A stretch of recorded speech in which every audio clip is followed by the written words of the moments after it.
Chapter 2. Strange Meeting.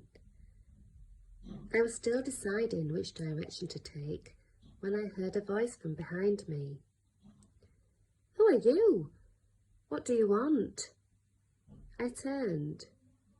"Who are you?" she asked again. The old lady who stood before me was no bigger than I was. She scrutinised me from under the shadow of her dripping straw hat.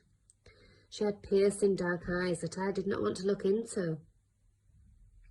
"I didn't think it would rain," she said, her voice gentler. "Lost, are you?"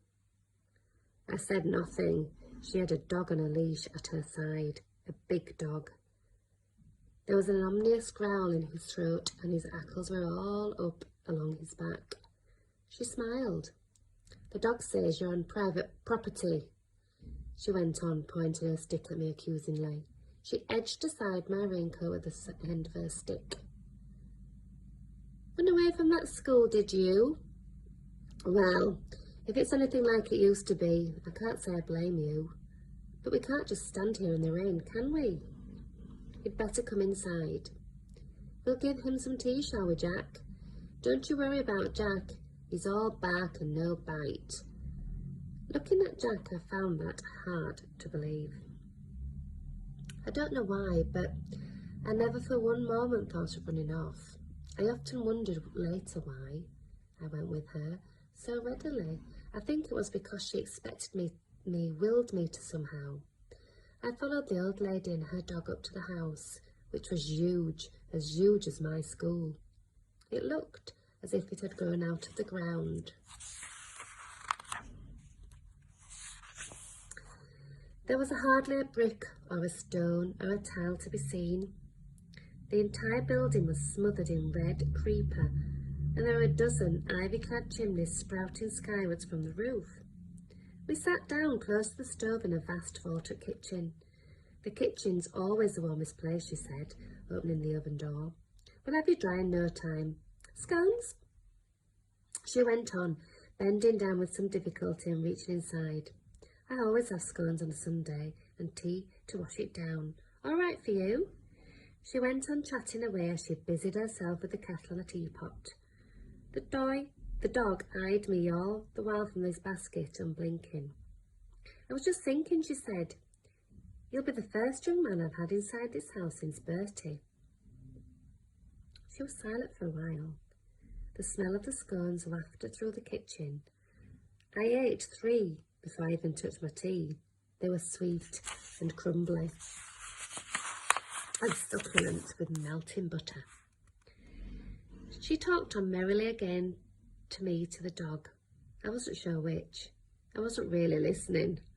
I was looking out of the window behind her. The sun was bursting through the clouds and lighting the hillside. A perfect rainbow arched through the sky. But miraculous though it wasn't the rainbow that fascinated me. Somehow the clouds were casting a strange shadow over the hillside, a shadow the shape of a lion, roaring like the one over the archway. "Sun's come out," said the old lady, offering me another scone. I took it eagerly. "Always does, you know. It may be difficult to remember sometimes, but there's always sun behind the clouds, and the clouds do go in the end. Honestly." She watched me eat, a smile on her face that warmed me to the bone. "Don't think I want you to go, because I don't. Nice to see a boy eat so well. Nice to have the company. But all the same, I'd better get you back to school after you've had your tea, hadn't I? You'll only be in trouble otherwise. Mustn't run off, you know. You've got to stick it out, see things through, do what's got to be done, no matter what." She was looking out of the window as she spoke. My Bertie told me that, bless him, or maybe I taught him. I can't remember now.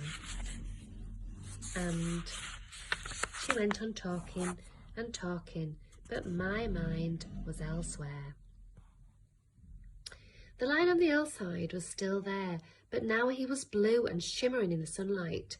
It was as if he were breathing, as if he were alive. It wasn't a shadow anymore. No shadow is blue.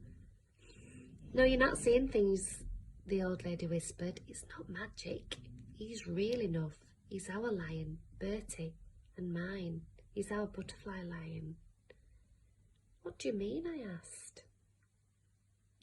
She looked at me long and hard. I'll tell you if you like, she said. Would you like to know? Would you really like to know? I nodded. Have another scone first and another cup of tea.